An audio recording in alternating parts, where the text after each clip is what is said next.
Brought to you by Duff, the official drink of Springfield. It's an energy drink. I've always wanted to try it. I'm also really fucking tired. It's like close to 9 in the morning. I got up around like 6:30. I'd been sleeping since like 7 p.m. and I am still really fucking tired. So as the title suggests, I'm going to be talking about Ghostbusters 2016. I'm jumping on this fucking bandwagon with a lot of fucking fear, because no matter what you say about this movie, if you say you like it, you're attacked. If you say you hated it, you're attacked. No matter what the fuck you do, there is no happy middle ground, because this movie has a lot of charge to it, let's just say. Some of it was just also perpetuated by some bullshit that was fucking added to the mix, as opposed to just criticizing it as both a remake and a fucking movie in and of its own right. So, I've already recorded this video 5 fucking times.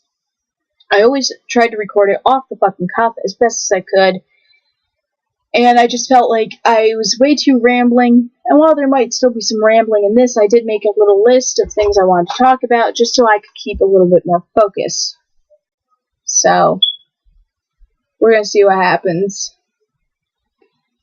Okay, so the overall plot of this movie is that a bad guy, who I'll get into later, a bad guy decides he's going to open up the rift between our world and the supernatural world. He's going to bring in a bunch of spirits. He's going to also kill himself and be the king of the fucking spirits.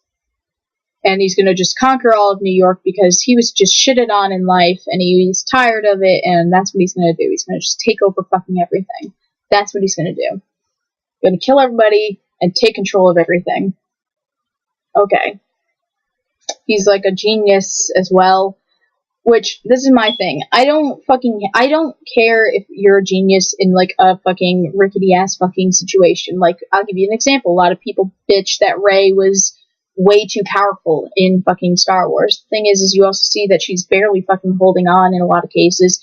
A lot of the time, too, she's also been doing this since she was a child. Surviving, tinkering, working, etc. She has, like, a lot of fucking build-up. And just because you come from a fucking impoverished situation does not mean that you can't be fucking intelligent or skilled.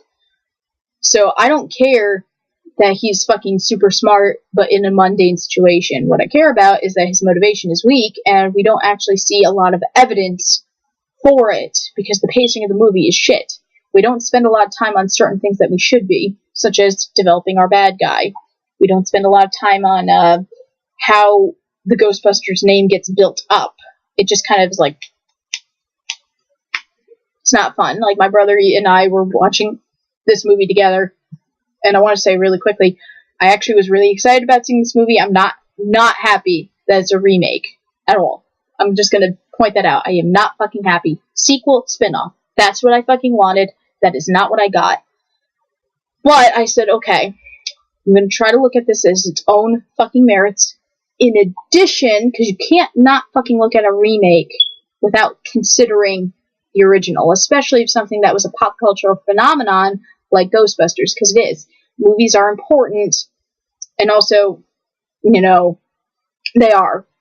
The original Ghostbusters was important. Looking at its remake and comparing it to the original to see if it's warranted is also important. So already the bad guy, weak as fuck, not developed enough. Would have been a lot better if he wasn't just some creepy schizoid who just wanted to get vengeance on the fucking world. Loki from the fucking goddamn Marvel movies had way fucking more development and build-up, and he had a similar fucking goddamn bitching complaint about being mistreated, you know, and lied to. He had more motivation and more sympathy because we also had gotten the chance to... We don't condone his actions, but at least we understand where he's coming from. We don't condone him, but we understand where he's coming from. Well-developed fucking villain. This villain didn't need to be charismatic or charming, he just needed to be fucking developed, and I feel he was just like, yes, okay, I'm gonna talk like this the whole movie, and I'm gonna try to be funny, but I'm not. I'm just gonna be kind of creepy the whole time. Not funny, not creepy, bad villain. So already, that's a minus. So that's our general plot. We get our 4 Ghostbusters who end up being Abby, who is the fat one, Aaron, who has the long hair, Holtzman, who has the blonde, weird hair, and then we get Patty, who is the black one. That's who we get. Those are our characters. We also get Kevin, who is our really hot but really fucking dumb receptionist, who just baffles the fucking mind about how dumb he actually is. But so these 4 Ghostbusters have to come together to defeat Roman, whatever the fuck his name is, and yeah. So things I liked. I liked certain scenes, the way that they were filmed, the way that they were lit, the way that they were colored, the way that they were composed. Some of the scoring was fine. There were things I did like about this movie, that being one. Another thing I liked is the opening scene with the touring house that we meet our first ghost at, Gertrude. The very first ghost we meet is in that house. And they're kind of homaging the library scene where we see one random guy, meet the ghost, our first ghost that prompts the Ghostbusters into action. So we see that whole scene, and I thought that was pretty good. They made it way too epic, meaning that they, in the original, when you see it, the ghost never purposely attacks the librarian. What ends up happening is that kinda, but kinda not. The librarian was walking around in the basement where the ghost happened to be, and the ghost was making just random shit happen. The ghost, if you know about like the third Ghostbusters movie, which is in the form of a video game, the ghost was a librarian. So the ghost is making shit like switch on the shelves, and the cards are swapping, shooting out the card thing. These are very subtle, creepy fucking things that the librarian can't explain, and she just gets scared, and she just starts running the fuck around in the basement trying to find her way out. She never purposely meant to run into the ghost, and the ghost didn't purposely fucking make her run into her. It just happened that way. In this, the ghost purposely makes this fucking guy to no end. I don't know why the ghost did this. The ghost doesn't kill him. The ghost doesn't do anything except scare the shit out of him. Literally. Yeah, because there's a joke about shitting his pants, because, that's fucking funny. The poor bastard got thrown the fuck around a room, had his hand burnt, fell through a fucking flight of stairs, and the stairs ended up collapsing on him, and he's holding on for dear life over a fucking drop like that big. They could still break your fucking ankle, I guess, while a ghost is fucking right the fuck there, terrorizing him. Yeah, fucking hilarious that he shit his pants, Fucking hilarious. He was so scared he called his boss crying, and his boss took him so seriously that he called fucking paranormal help. But yet it's funny that he shit his pants. That's not funny. But I liked that whole opening scene. Before that joke happened, I liked that scene. That was a good opening scene. And they used the original Ghostbusters music. Good. That was good. There were also some jokes I liked. I liked that Aaron, the straight-laced scientist-type person, mind you, none of these characters are direct fucking carbon copies of the original Ghostbusters, so kudos. That is something I like. They are not fucking goddamn ripoffs of the original characters. There are some elements of those original characters in them, but they are not complete fucking ripoffs of the original characters. So that's good. What I liked is Aaron has like a little crush on Kevin, because Kevin's really attractive. Dumb as a box of rocks, but really attractive. And she has like this little crush on him, and there's like a funny scene where after they capture their very first ghost, which is that gargoyle ghost, she dances with him, and it's really cute how excited she gets. When they first see him, she gets like all hot and sweaty, and things like that, and there's like a lot of little scenes like that, little things like that. The ghost with boobs joke, didn't like, by the way, just as a side note with Kevin. Kevin tries to design their logo, and they ultimately get their logo not by their own creativity or ingenuity. They get their logo by a fucking spray paint artist who fucking is asked, oh, did you see a ghost? And if you saw a ghost, what did it look like? And he spray paints it on the fucking wall of the train station, even fucking though Patty, who works at the train station, tells him repeatedly not to fucking do it, and she takes forever to take the spray can away from him. You don't want him spray painting on the walls. Take the can from him. You took it away from him after he's fucking done with his spray painting, but you don't take it away before? Oh, because we had to have the fucking goddamn symbol. I thought the symbol was actually going to be way more interesting. I thought what was going to happen was that the Ghostbusters develop a fucking reputation, and they have their symbol out, and people are, like, showing their appreciation for the Ghostbusters and spray painting it on the symbol. Or maybe the Ghostbusters were kind of like a hush-hush kind of group, and people were spreading the word secretly around. Something like that. That's what I kind of thought was going to happen, but no. Another thing I liked. I said the scenes. I liked the new Ecto-1. I thought the Ecto-1 looked fine. It looked good. It was a hearse. I think the original was an ambulance.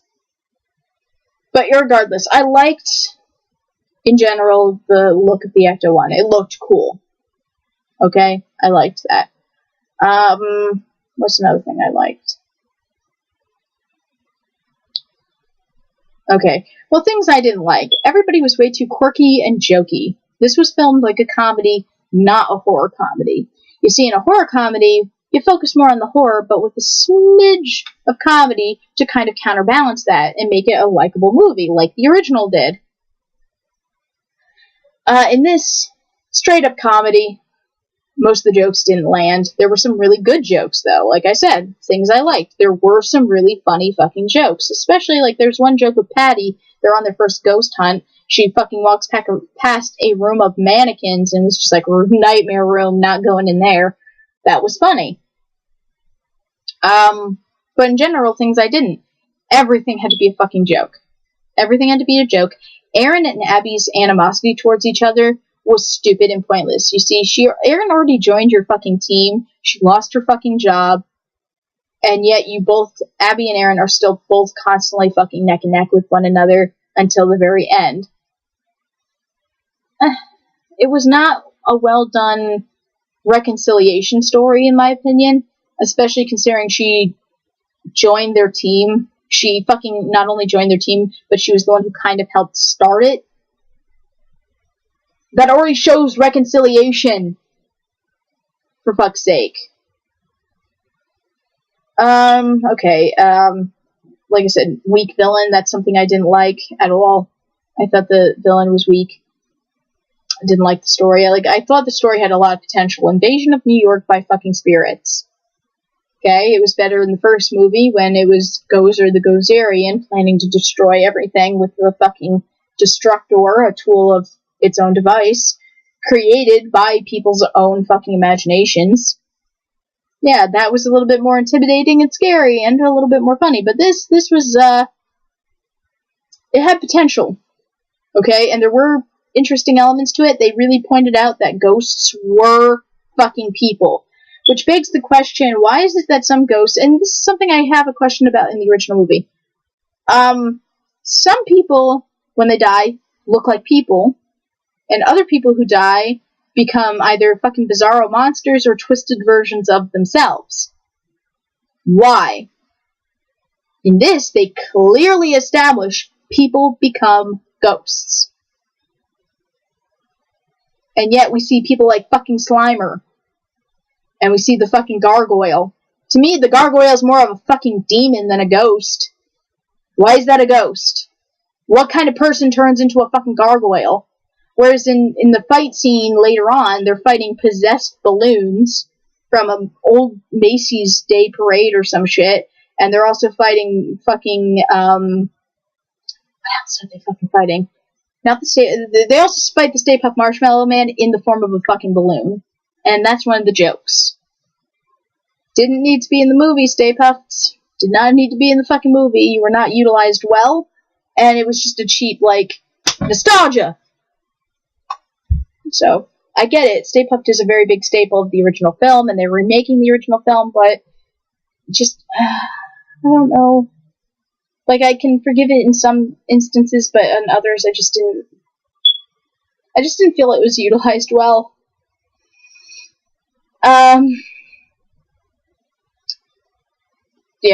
Characters. We have our main characters who are okay. There are things about them I like. They do seem to care about each other, but as I said, there's too much bickering between Aaron and Abby to the point where my brother, who was sitting next to me, said, "Stop fucking arguing," loudly enough to make the person in front of us jump, because he got so fucking frustrated with how much Aaron and Abby are bickering all the time. I don't like that Abby is constantly like a yes man, kind of overeager type person. I don't like that Holtzman is nothing but quirk. Patty is fine. She's a little, scared, and stuff like that, but she was fine. I got more laughs out of Patty. I enjoyed Patty a little bit more. I didn't mind Aaron too much. I felt Aaron kind of went with the flow a little too much, but there were some things about Aaron that I really liked. So Aaron and Patty are more of my favorite characters. Abby traditionally would have been my favorite character because she's kind of like Ray in her over exuberant, nerdy self. But she was just too much, and she takes it a little too easily in certain cases, and she's just very combative, and I don't know. Holtzman, again, nothing but fucking quirk, and that opening joke of her eating chips really rubbed me the wrong way. Didn't think that was funny at all. That was not funny. I didn't find her funny. I didn't find her interesting. I hated when she licks her gun. That, every time I see that in the trailer, when I saw it in the movie context, that's gross. That's just gross. I don't like seeing people kiss and lick their guns in anything. I don't even, off the top of my head, recall anybody doing that to their weapon. The mayor and the mayor's assistant and the two secret agents that believe in ghosts. Now, this is homaging the fact that the mayor in the original movies flip-flopped between going, yes, we need the Ghostbusters, to, no, I'm not going to associate with the Ghostbusters. So that's what that's homaging, and I respect that. I do. I'm not going to fucking shit on them for that, because in the original movies, yes, the mayor flip-flopped on stuff. But the thing is they were too cartoonish. Especially the mayor's assistant, who kind of was like talking like this and, rolled her eyes a lot and was like, oh, we don't really believe in the Ghostbusters. They're frauds. They're lonely and terrible women. And, who would believe in them? That's how she fucking talked. Not funny at all. Weak. Walter Peck was actually a good fucking antagonist because Walter Peck believed fully in what he was doing. Walter Peck actually believed and was right that the Ghostbusters were dangerous in some respects. Again, I don't believe that the Ghostbusters purposely ever fucking wanted to blow up anything, never purposely tried to make their equipment. They tried to make their equipment as safe as possible, and they tried to fucking make everything as fucking legit as possible, as far as they could. And they tried, and they did their best, right? In this, Holtzman purposely acknowledges that shit is ready to fucking blow the fuck up. Literally states that some shit is ready to fucking blow up. You sneeze and stuff's gonna blow up. Because everything is unstable and not tested and everything else. And not to mention, Holtzman never tests her own equipment. Yeah. She tests one thing. Nobody else, she has everybody else testing shit.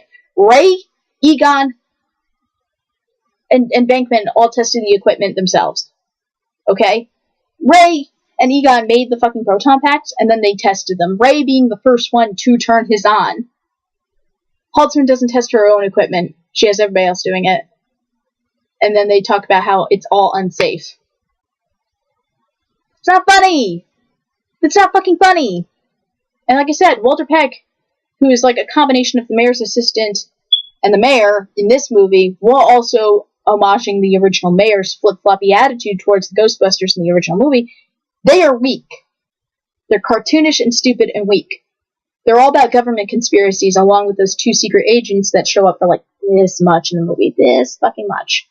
So there's no build-up of their antagonistic relationship. What is built up is fucking weak as shit, because they're like, we believe in what you're doing, and we believe that you're right, and we know that you're right, but we need to denounce you as frauds, and, you're scientists, and you should be happy with just seeking out answers for your own sake, which is what Abby says. No. No. You are fucking starting up a business, and you are scientists. You are a legitimate scientist, and you're trying to start up a business. You do not need people calling you fucking frauds. That's fucking stupid. Fucking stupid, especially considering Erin has a big fucking complex about being called a fraud, considering when she was a little girl, She saw a fucking ghost sitting at the foot of her bed. Her evil neighbor died and then stood at the foot of her bed for a fucking year. Nobody believed her except Abby, which started their friendship and their research into the paranormal, which they ended up having a falling out over when Aaron decided, no, I don't want to be associated with that because that's considered illegitimate. And I want to be considered a legitimate scientist, and I want to get tenure at my university that I've been pouring years of my life and kissing so much ass in. You know, that's respectable. But Abby's like, no, we're just looking for answers' sake. Fucking no! No! Part of seeking answers is to share them. Sorry, that's stupid to me. That's a stupid fucking argument. I get why it's supposed to be more nobler to, like, know yourself and respect yourself and things like that, but that's stupid. The bad guy, paper fucking thin and weak, didn't like the fucking villain, didn't think he was charming, didn't think he was funny, didn't think he was intimidating, could have used some work. Potential. He had potential, but he could have used some fucking work. The original is just better paced. Funnier. We never have a clear definition of how long anything actually takes. It could be fucking weeks, it could be fucking months, but we get a passage of fucking time and build up. We actually get a sense that these guys worked really hard for what they fucking had, and it was built up and everything else. We actually get a sense that they went on many ghost-busting trips, that they were always busy after a while. You know? That's fucking good. In this, they go on maybe 3 fucking ghost-busting trips, and then they fucking face the big guy. They have little experience when they face the big guy. They don't test their equipment. They haven't been using it for long enough. The jokes don't land very much. And it sucks because I really fucking wanted this movie to be good. And it's mediocre at best. If it was, again, a spin-off or a sequel, not a remake, I would be way more fucking like, okay, fine. As its own movie, still weak. As a remake, fucking hate it. So that's my overall consensus, guys. This is my, like I said, 5th fucking attempt to film this fucking video. That's the best I've fucking got. Overall, the characters were okay, but not great. The story was okay, but not great. The humor didn't stick. Just, in general, there's a lot of little things that I could go into, but the movie isn't as fresh in my mind, and it's just disappointing that this is where the franchise is booting off of from now. In any case, Terry over and out.